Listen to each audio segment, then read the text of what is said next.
Housing unaffordability. It's been one of the biggest voter concerns heading into this election campaign, and it dominated the start of the leaders' debate the other night. Both major parties know this is a huge issue, and both began the week at their campaign launches rolling out big spending promises when it comes to housing. And undeterred by the experts and economists who warn that many of these policies they've laid out will only make the situation worse, dumb and dumber, these ideas have been called.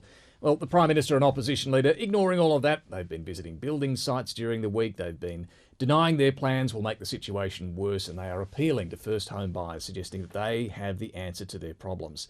We also saw on 7:30 the other night the Housing Minister and Shadow Minister squabbling over who had the worst record of performance. It was hardly inspiring stuff. So what are we to make of all of this at the end of a big week when it comes to housing policy? Away from the politicking, who does have the best plan, or perhaps the least worst? That's what I'm keen to explore. I'm David Speers on Ngunnawal Country at Parliament House in Canberra. Welcome to Insiders on Background. Tim Lawless is a leading property market analyst and the head of research at CoreLogic Asia Pacific. Tim, welcome to the podcast. Great to talk to you at the end of a big week in the housing debate. Thanks for joining us. Thanks, David. Yeah, it certainly has been the week for announcements and debate. It certainly has. And look, before we get to some of those announcements and potential solutions or ideas that might make the problem worse, just give us an idea of what's caused this problem that we're in with housing affordability. I mean, I don't know how far back we need to go here, but why do we have the problems that we have in the housing market?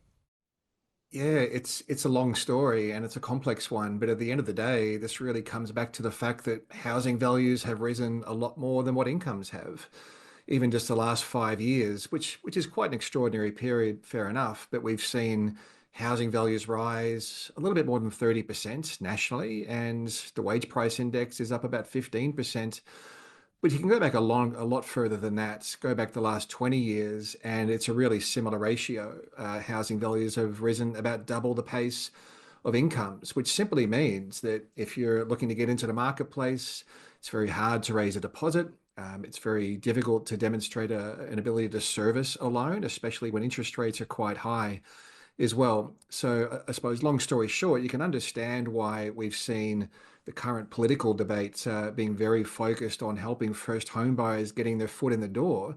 I think they're going to be very popular policies, rightly or wrongly. They don't do anything really to address the underlying issues of affordability, unfortunately. And the underlying problem when it comes to affordability and the increase in those prices that you point to is a lack of supply, right? That seems pretty evident.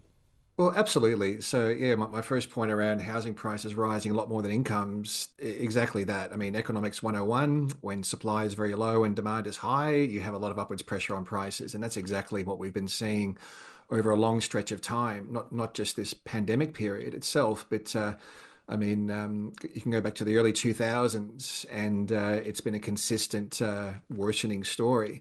So, yeah, getting more supply into the marketplace is broadly agreed. The consensus is let's just get more housing supply into the marketplace, and that would go a long way towards addressing the underlying issues rather than just trying to continually give segments of the marketplace a leg up to overcome the affordability barriers. So both major parties are doing something on supply, but they're both doing something on demand as well. It's going to pump up demand. Let's start with their supply measures, right? So the coalition's promised a $5 billion fund to fast track what's called the last mile infrastructure required to get new homes built more quickly.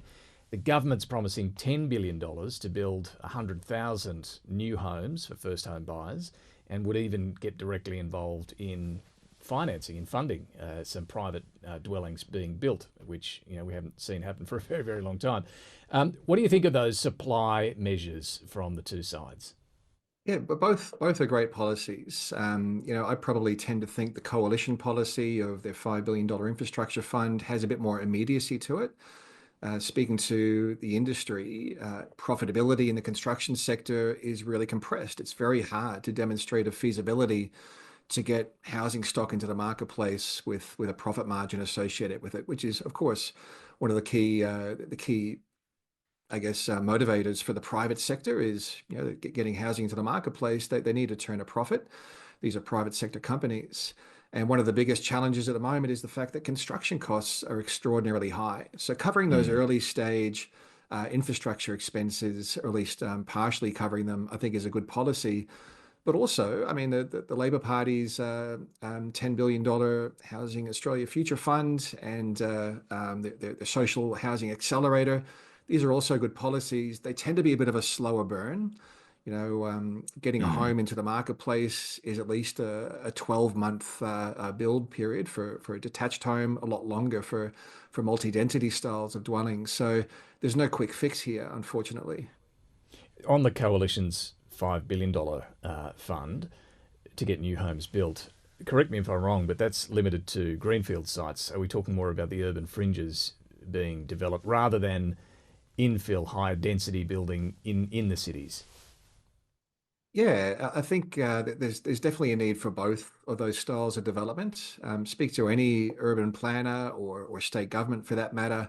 There is a real focus on maximizing infill targets. And for your listeners, that essentially means in areas that are already established, just building more multi-unit style dwellings. So not necessarily high rise in the suburbs, but generally capitalizing on existing transport infrastructure to make sure that there is some density around train stations, for example, or areas of high amenity. That's really important. And I think from a town planning perspective, trying to encourage more greenfield development, which is around the outer fringes, tends to be more detached housing, which also is very important. But it also implies there's a real cost associated with urban sprawl in terms of connecting those outerlying areas with transport infrastructure, Mm. with essential amenities like Schools and all schools. of that. Yeah. Yeah, exactly. So I think it needs to really be a much healthier balance between those two styles of development. So then let's look at the demand side. The government, look, it's a bit coy on whether its plan will push prices higher. The idea here is to let all first home buyers access this 5% deposit scheme where they only have to stump up 5% for a deposit. Government guarantees the next 15%. It's been in place, I think, limited at the moment to 50,000 buyers a year at the moment. Now it's all first home buyers will be able to access this. The government says Treasury's advice is that it won't have a significant upward impact on prices, but yeah, as I say, they're a bit coy on what that insignificant number is. What do you think? Will it push prices up much? It's hard to imagine that it wouldn't. You have a very open, broad-based policy here. It's not limited to new homes. It's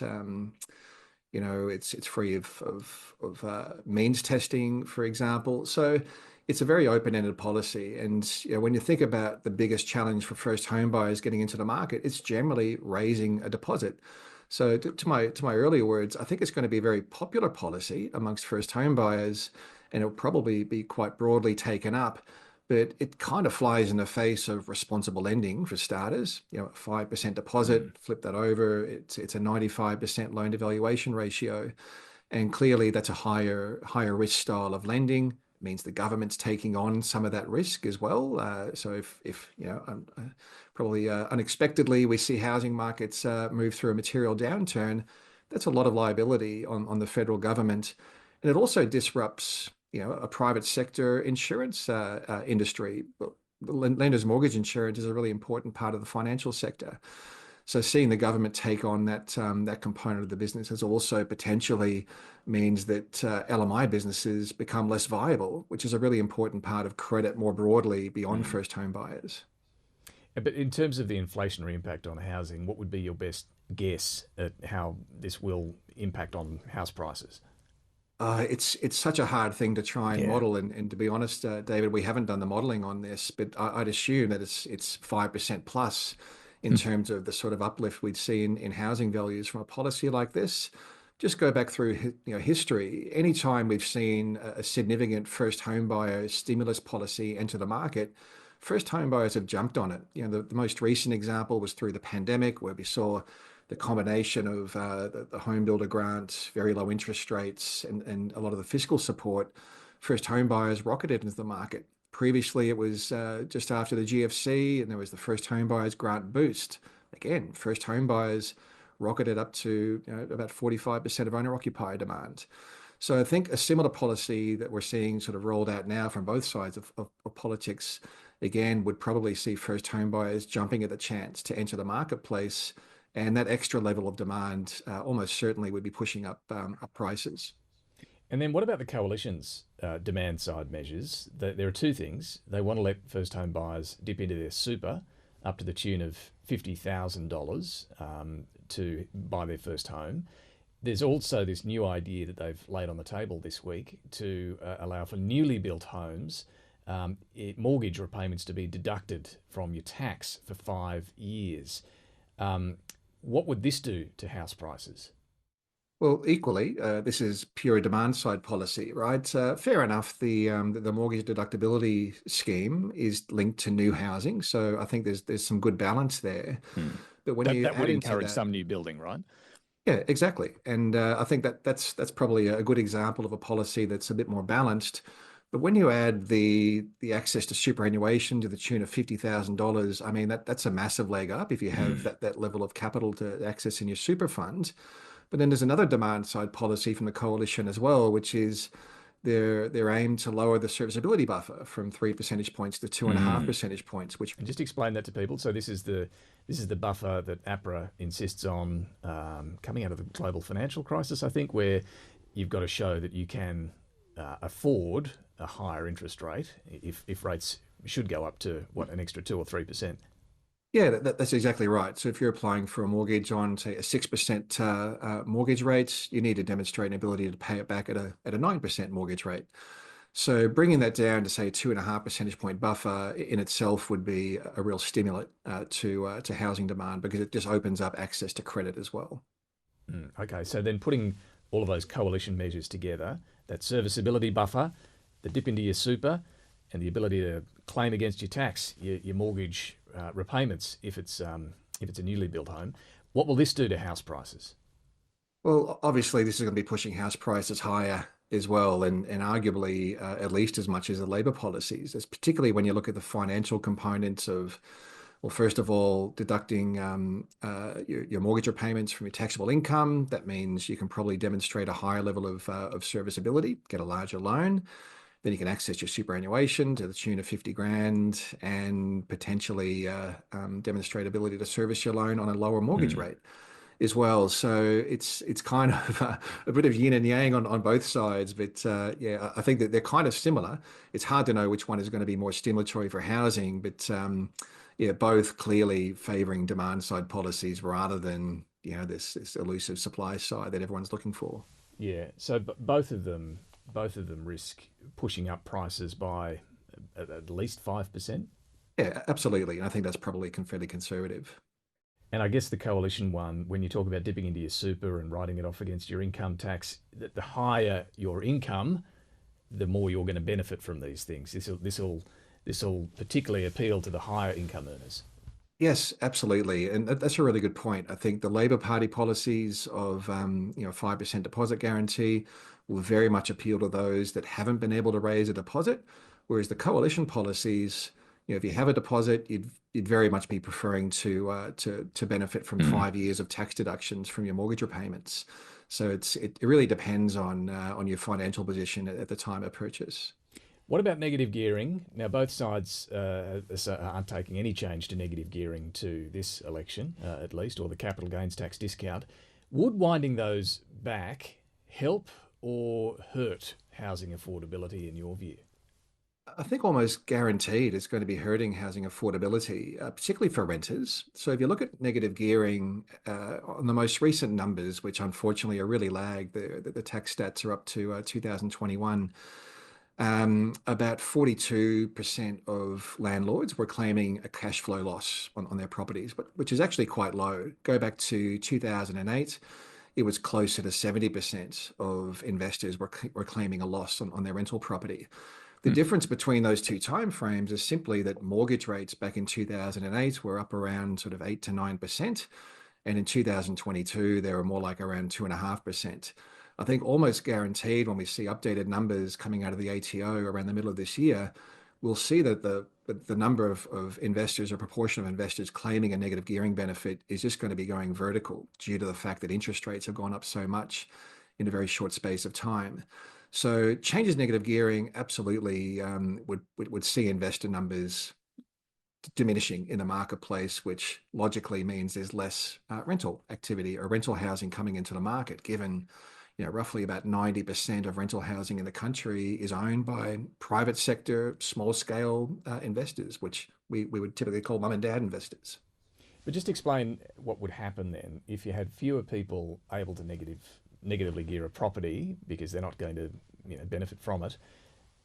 Those properties, what are going to be sold by the investors, they'll be bought by someone though, won't they? Either someone who is currently renting because it suddenly becomes more affordable, or by another investor. Yeah, potentially that they could become more affordable. The reality for, I think, renters would be that there's less rental stock in the marketplace. Logically, with vacancy rates already sort of about 1.5%, very tight, we'd probably see a reacceleration in rental rates. Obviously, that makes it harder for renters to actually save for a deposit. But wouldn't there be fewer renters if some of them are able to buy? Yeah, absolutely. And that's the counter argument here is if we did see a drop in housing values because of that, remember investors own, generally about a third of housing in Australia, then we'd probably start to see more stock coming on the marketplace and maybe some bargains to be had and potentially some downwards pressure on prices. So it could actually drive prices overall lower, and I guess that's something that neither side of politics want to suggest that they're going to do. Yeah, that's definitely a potential outcome. And when you consider households in Australia have about 53 to 55% of the wealth in housing, it is a tough policy to get through because, of course, if Australians feel less wealthy because their housing values have gone backwards, it probably means they're consuming less, for example. They have less confidence to make high commitment decisions, that type of thing. But yeah, I think there's probably an argument here that lower housing prices aren't necessarily a bad thing, given the fact that we have such an affordability crisis across the country.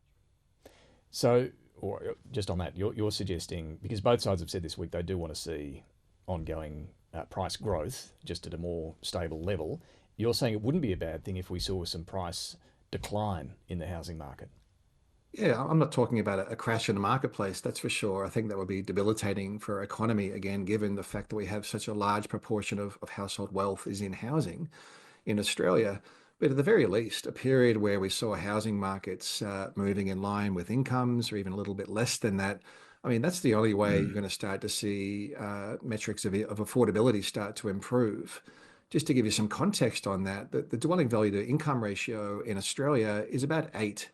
That simply means that if you're on the median income and you're buying the median price dwelling nationally, you're spending about 8 times your gross annual household income to buy that dwelling. But what it probably really means in reality is that if you're on the median income, you're probably buying around the lower quartile of the market, simply because you're not going to be able to demonstrate an ability to service the loan if you're buying at the median. So yeah, I think seeing an affordability improvement either means housing values are coming down or incomes are going up a lot more, or a little bit of both, which is probably the healthier outcome. So, Tim, just finally, a mixed bag offering from both sides, listening to you, measures that are going to push up house prices, but some good measures that will boost supply. Is there one thing you would suggest they should be putting on the table at this election that they're not? Is there a fix or a solution or an idea that we really need to see? Well, I think there's a lot of things, and like I said at the very beginning, there's no real silver bullet to fixing this mess that we're in. But absolutely, things like funding the infrastructure for housing developers is a real immediate fix to, or at least a leg up to getting more supply into the marketplace. Moving away from, I suppose, long-term funding strategies that are dependent on equity markets, such as the HAF. Maybe that's another idea.